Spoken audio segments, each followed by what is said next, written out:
I'm a social worker by training. I have an undergraduate degree in psychology from Harvard University and a master's in social work from the University of Chicago. People would say that I was well put together, and they had no idea how much I was hurting inside. So I was just numb to my feelings. So I'd get up and go to work, come home, have the television watch me, go to bed, hit repeat, and didn't know what I didn't know in terms of what was possible for me. When I was in the year early on, I had a habit of doing this when I was about to explain something, and explain was the operative word. So I was in my head all the time and trying to understand stuff and figure stuff out. And the heart of me was missing because I hadn't experienced enough acceptance feeling all my feelings. I began to fill up.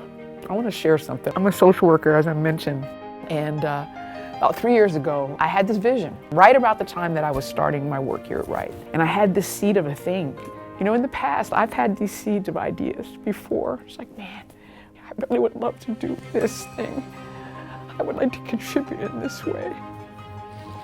And I was so freaking afraid of life and of me that that's as far as it would go. And I never stepped out. And what I really want to talk about is this thing that we did.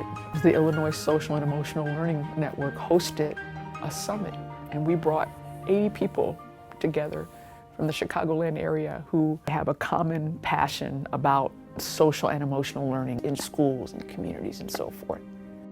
I've got this mission in life, this vision for the state of Illinois to become a state that is socially and emotionally literate, so that every youngster in this state grows up learning these skills as a matter of course, because we, the adults who are in their lives teaching and nurturing them, also are socially and emotionally literate.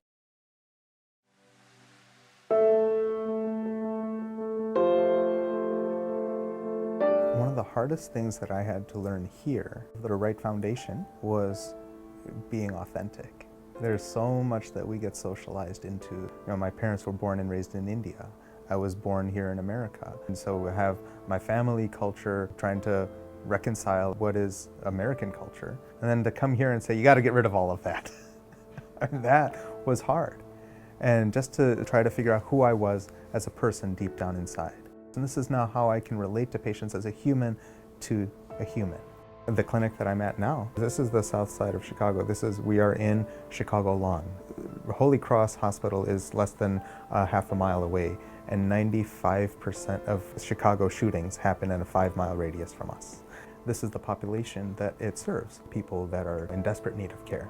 Walgreens came to me and said, hey, you know, we see your name on a lot of our prescriptions. What can we do for you? And I said to them, I said, listen, you know, I mean, you guys are the closest to us.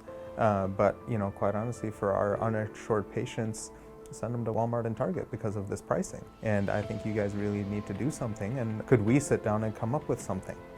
Well, they came back and said, we just wanted to let you know, because of your feedback, it went national, and then they actually did that whole W card. The Walgreens discount program was based off of that. So that was very, very, I mean, I was floored. All the research that has been done here at the Wright Foundation is a tremendous, tremendous shortcut. I mean, this is a distillation of a tremendous amount of experience, a great amount of goodwill, of this intention to do good in the world, to elevate humanity. These are the types of things that I found here at the Wright Foundation, that this is about how can we make the world better.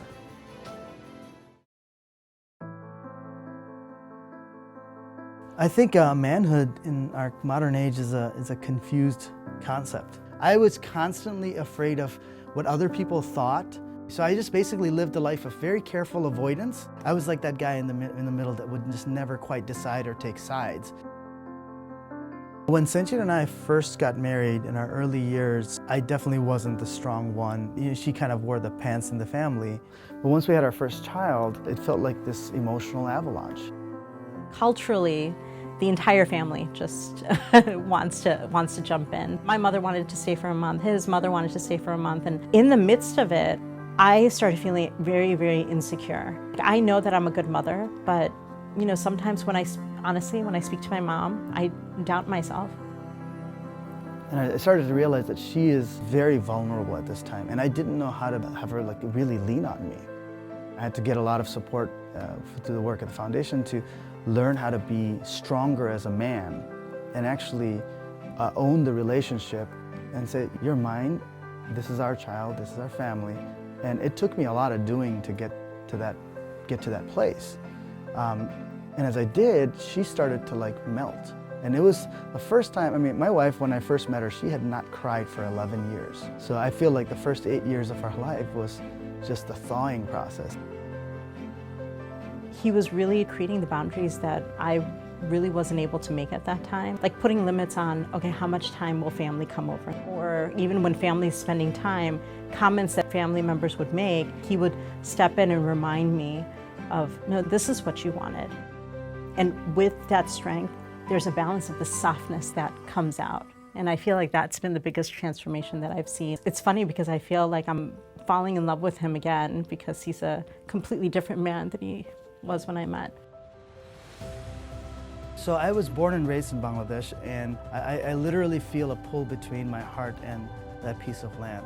The Wright Foundation was really critical in helping me get introduced to some very, very critical high-level Bangladeshi people, one of which was Dr. Muhammad Yunus, who has earned the Nobel Peace Prize and done a lot of great work for Bangladesh. And to that end, I've created a nonprofit organization called Bangladesh 6G.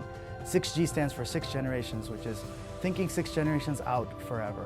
So we look to create sustainable solutions for Bangladesh that can help Bangladesh grow and become abundant, holistic, and sustainable.